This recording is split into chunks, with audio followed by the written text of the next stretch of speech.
Hello friends, आज हम बात करेंगे कोलेस्ट्रॉल लेवल्स और कोलेस्ट्रॉल से रिलेटेड कुछ इंपॉर्टेंट मिथ्स और उनकी रियलिटीज़ के बारे में। कुछ मिथ्स जो कॉमन लोग मानते हैं, जानते हैं और डिस्कस करते हैं, उसको हम बस्ट करने की कोशिश करेंगे कि एक्चुअल रियलिटी क्या है और क्यों वो चीज़ें गलत है। इस बारे में डिस्कस करेंगे क्योंकि कोलेस्ट्रॉल से लेके आज की डेट में भी काफ़ी भ्रांतियाँ हैं। काफ़ी लोग हमें मैसेजेस करते हैं, काफ़ी लोग लड़ते भी हैं कि आपने ऐसा कैसे बोला। आपने खासकर कई लोग का जो कॉमन मिसकंसेप्शन है कि नॉर्मल कोलेस्ट्रॉल वालों को हार्ट अटैक नहीं आ सकता, और अगर किसी को हार्ट अटैक है तो उसका हाई कोलेस्ट्रॉल होगा क्योंकि ये कोलेस्ट्रॉल रिलेटेड बीमारी है। तो हर आदमी मान के चलता है कि अगर मेरा नॉर्मल कोलेस्ट्रॉल है तो हार्ट अटैक नहीं आ सकता। तो ये सबसे बड़ा मिथ है जिसके लिए लोग लड़ने को भी तैयार हो जाते हैं। कई बार हमारे पास बहुत इरिटेटिंग या बहुत ज्यादा अग्रेसिव मैसेजेस भी आते हैं कि देखिए आप ऐसा कह रहे हो कि कोलेस्ट्रॉल नॉर्मल रखने से भी हार्ट अटैक आ जाएगा, तो आदमी करे क्या। ऑब्वियसली आदमी करे क्या, that is a different story. लेकिन अगर आप ये मान के बैठते हो कि अगर आपका कोलेस्ट्रॉल लेवल्स नॉर्मल है तो आपको हार्ट अटैक कभी नहीं आएगा, तो ये सबसे बड़ी गलत चीज़ है। क्योंकि ऐसा नहीं होता है। कोलेस्ट्रॉल सिर्फ एक मार्कर है जो प्रिडिक्ट करता है कि हाँ, हार्ट अटैक आने का चांस इस पर्टिकुलर व्यक्ति में ज़्यादा है। लेकिन नॉर्मल कोलेस्ट्रॉल लेवल्स के साथ भी हार्ट अटैक आ सकता है, HSCRP खाली ज़्यादा तो भी हार्ट अटैक आ सकता है, और ये दोनों नॉर्मल हो तो भी हार्ट अटैक आ सकता है।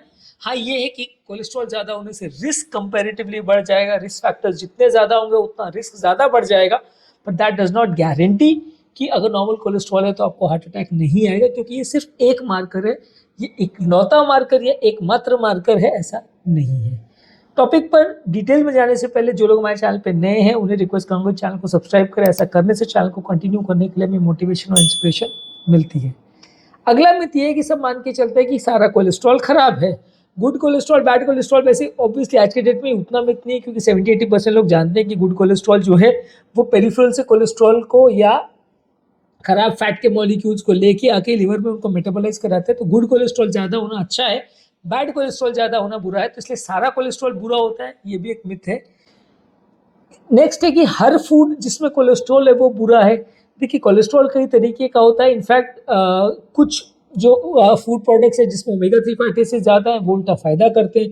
कुछ फूड प्रोडक्ट्स ऐसे हैं जो जिसमें इतना डेंस LDL नहीं होता तो वो उतने नुकसानदायक नहीं है। जैसे एग्स के बारे में खास करें कि उसको माना जाता था कि पूरी तरह से खराब है, लेकिन उसमें भी काफ़ी कॉन्ट्रोवर्सीज है। और ज़्यादातर लोग ये मानते हैं कि क्योंकि उसमें जो कोलेस्ट्रॉल है वो उतना ज़्यादा अब्जॉर्ब नहीं होता या उतना ज़्यादा डेंस LDL नहीं बनाता, स्मॉल पार्टिकल्स LDL नहीं बनाता, लार्ज LDL बनाता है, इसकी वजह से इतना बुरा नहीं है। उसी तरह से प्लांट बेस्ड कोलेस्ट्रॉल का भी है, प्लांट बेस्ड स्टेरॉल्स का भी है कि वो उतने नुकसानदायक नहीं, उल्टा फ़ायदा ही करते। तो इसलिए हर तरह का कोलेस्ट्रॉल बुरा है वैसा नहीं है। हाँ, लेकिन प्रैक्टिकली आप मान सकते हो कि ज़्यादातर तरीके का कोलेस्ट्रॉल, खासकर अगर बैड कोलेस्ट्रॉल है या ज़्यादा फैटी एसिड्स है तो नुकसानदायक तो है। 70-80% ये बात सही है, 100% नहीं है। नेक्स्ट है कि कोलेस्ट्रॉल कम करना हमेशा ही अच्छा है, ये भी एक कम्प्लीटली मिथ है। देखिए, बहुत अगर आदमी का नॉर्मल कोलेस्ट्रॉल लेवल है तो उसे बहुत ज़्यादा कम करने का ज़रूरत नहीं है। अगर किसी व्यक्ति का कोलेस्ट्रॉल लेवल 70 के आसपास है तो उसे उस लेवल पर मेंटेन करे तो चलेगा। उसमें अग्रेसिवली और ज़्यादा स्टैटिन देने में, देखिए, थोड़ा बहुत फ़ायदा होगा, एंडोथेलियल डिस्फंक्शन के टर्म्स में स्टैटिन का फ़ायदा होगा, लेकिन बाकी कोलेस्ट्रॉल कम करने वाले मॉलिक्यूल्स का नॉर्मल कोलेस्ट्रॉल वाले व्यक्ति में कुछ खास फ़ायदा नहीं है।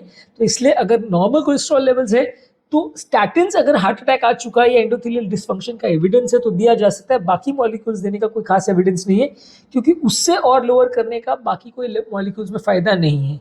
नेक्स्ट ये कि एक और कॉमन मिथ है कि लोग ये मान के चलते हैं कि अगर बहुत ज़्यादा कम कोलेस्ट्रॉल हो जाएगा तो उससे हार्मोन्स नहीं बनेंगे, सेल मेम्ब्रेन्स नहीं बनेंगे, विटामिन डी नहीं बनेगा, तो ये नुकसानदायक है।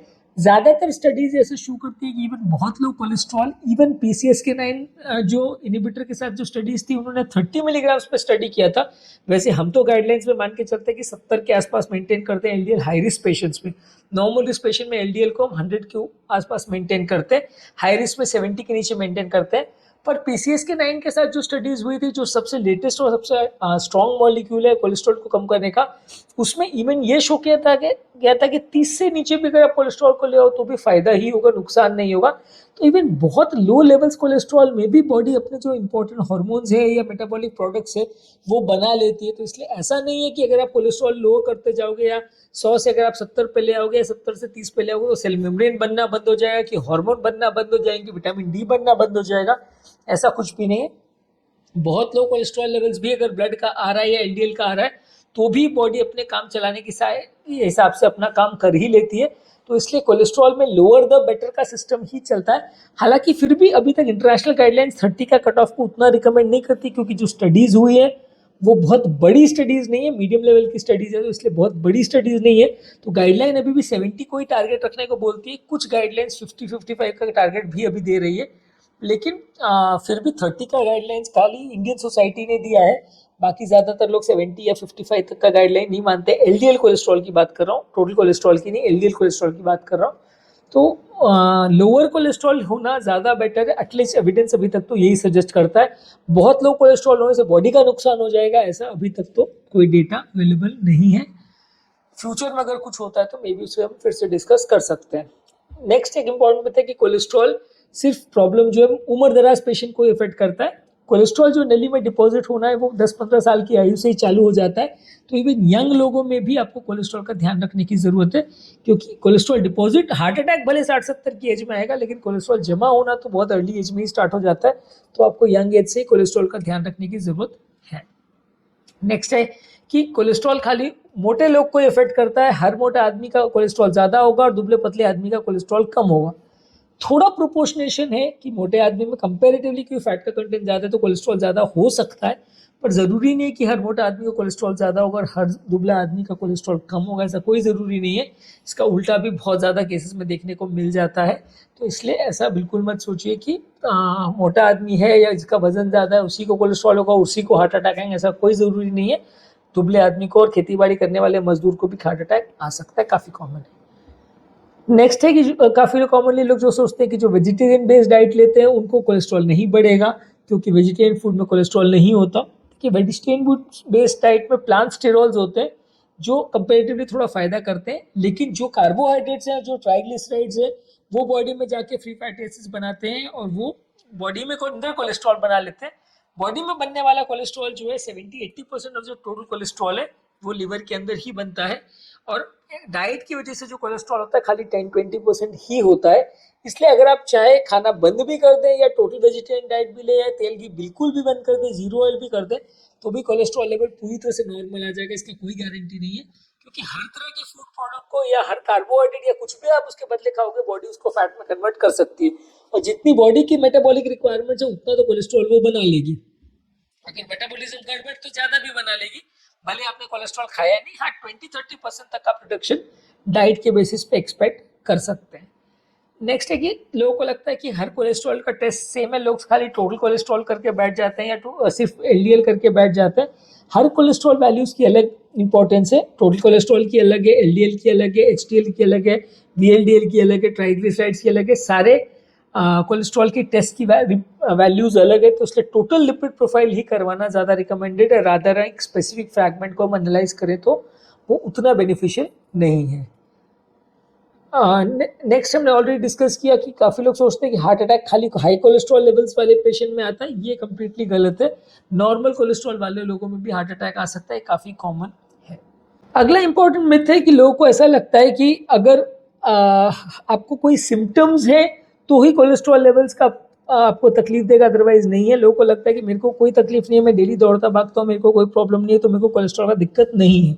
कोलेस्ट्रॉल की बीमारी लंबे समय तक एसिम्टोमेटिक रह सकती है, और जब तक वो 70-80-90% का ब्लॉकेज नहीं क्रिएट कर देती तब तक वो पूरी तरह से एसिम्टोमेटिक रहती है। आप ऊपर से जज बिल्कुल नहीं कर सकते आपका कोलेस्ट्रॉल कितना है। कोलेस्ट्रॉल से जो ब्लॉकेज होगा, ब्लॉकेज से जो सिम्टम्स होंगे, उसके बेसिस पे आप जज कर सकते हो कि कोलेस्ट्रॉल ज़्यादा है। पर डायरेक्टली सिर्फ ब्लड कोलेस्ट्रॉल लेवल्स को आप जज करके, या अगर आपको कोई सिम्टम्स नहीं उस बेसिस पे आप जज कर लो कि आपको कोई ब्लॉकेज नहीं होगा या कोई आपको तकलीफ नहीं है, तो उस हिसाब से वो जजमेंट बिल्कुल गलत होगा। अगर आपका सिम्टम्स नहीं है तो वो सिर्फ ये इंडिकेट करता है कि क्रिटिकल ब्लॉकेज अभी डेवलप नहीं हुआ है, लेकिन कोलेस्ट्रॉल का प्रॉब्लम ही नहीं है, ये सोचना गलत है। नेक्स्ट है कि लोगों को लगता है कि अब मैं डेली बेसिस पे एक्सरसाइज करता हूँ, योगा मेडिटेशन सब कुछ करता हूँ, तो मेरे को कोलेस्ट्रॉल कभी नहीं हो सकता। ये भी गलत है। कई लोग आपको मैसेज करते हैं कि मैं डेली दौड़ता भागता हूँ तो मेरे को कोलेस्ट्रॉल नहीं होना चाहिए, ऐसा ज़रूरी नहीं है। सब क्लिनिकली ये बीमारियां होती रहती। कई हमने इवन मैराथन रनर्स भी देखे हैं जो तीनों तीन नली में ब्लॉकेज लेके आते हैं, जो रेगुलर मैराथन दौड़ते थे फिर भी ब्लॉकेज निकलते हैं। तो वैसे कोई ज़रूरी नहीं है। हाँ, ये है कि कंपैरेटिवली आप जितना ज़्यादा फिट रहोगे उतना प्रॉब्लम्स होने का चांस कम हो जाएगा, पर गारंटी नहीं देता। ये वैसे ही है कि जैसे आप गाड़ी अगर सेफ चलाते हो तो एक्सीडेंट होने का चांस कम हो जाता है, पर गारंटी नहीं होती। कई बार अगर सामने वाला गाड़ी खराब चला रहा है या आपकी किस्मत खराब है, गाड़ी स्किड हो गई, गाड़ी खराब हो गई, या सामने वाला दारू पी के गाड़ी चला रहा है, तो आपके एक्सीडेंट फिर भी हो जाएगा, जस्ट बैड लक पे डिपेंड करता है।